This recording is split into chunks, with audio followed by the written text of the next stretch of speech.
दक्षिण भारत में पीएम मोदी की यात्रा के बाद अब राजनीति शुरू हो गई है। तमिलनाडु में बीजेपी अपना संगठन मजबूत कर रही है। इस बीच प्रधानमंत्री नरेंद्र मोदी ने दक्षिण की यात्रा की है। प्रधानमंत्री मोदी ने तमिलनाडु के पंबन ब्रिज का उद्घाटन किया है, लेकिन उत्तर प्रदेश में चर्चा का विषय बना है प्रधानमंत्री मोदी के कार्यक्रम में तमिलनाडु के मुख्यमंत्री की अनुपस्थिति। अब तमिलनाडु राज्य बीजेपी ने इस मुद्दे पर राजनीति शुरू कर दी है। दरअसल प्रधानमंत्री मोदी रविवार को तमिलनाडु पहुंचे। वो अपने श्रीलंका दौरे के बाद सीधे तमिलनाडु पहुंचे।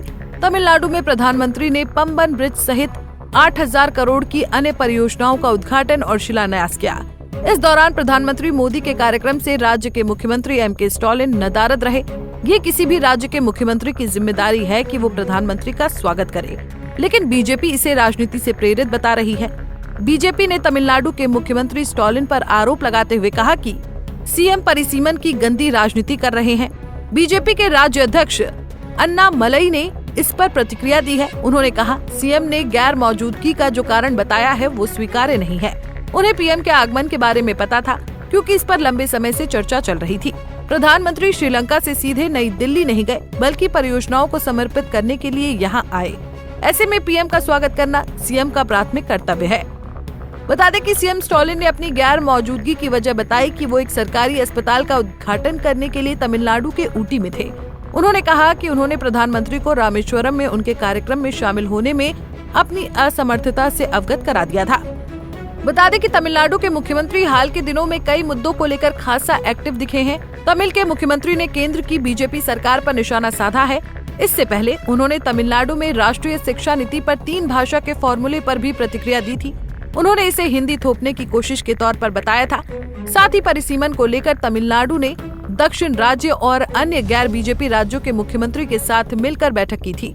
इस बैठक में ये तय किया गया कि 2026 में लोकसभा और विधानसभा में सीटों का बंटवारा आबादी के हिसाब से नहीं होना चाहिए। इससे दक्षिण के राज्य बुरी तरह प्रभावित होंगे। साथ ही इन राज्यों की केंद्र में भागीदारी प्रभावित होगी।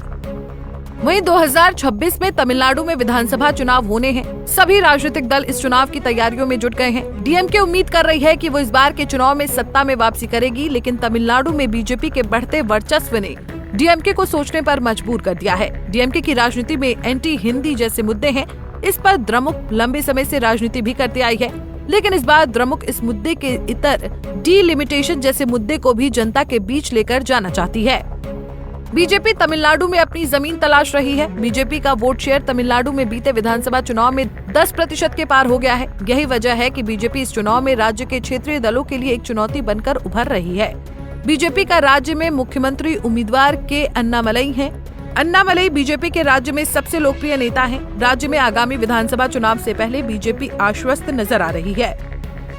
बहरहाल प्रधानमंत्री मोदी ने तमिलनाडु में अपनी यात्रा में राज्य को कई सौगात दी है, लेकिन अब ये यात्रा राज्य में चुनावी मुद्दा बन गई है। स्टालिन को तमिलनाडु में बीजेपी से अच्छी टक्कर मिल रही है।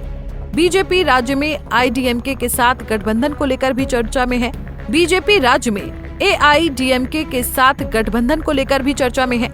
आने वाले दिनों में तमिलनाडु में बीजेपी की राजनीति कैसे सियासी बदलावों का कारण बन गई है।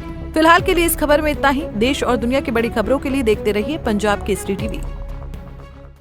हमसे जुड़े रहने के लिए हमारे YouTube चैनल को सब्सक्राइब करें और नई वीडियो की नोटिफिकेशन के लिए बेल आइकॉन को दबाएं।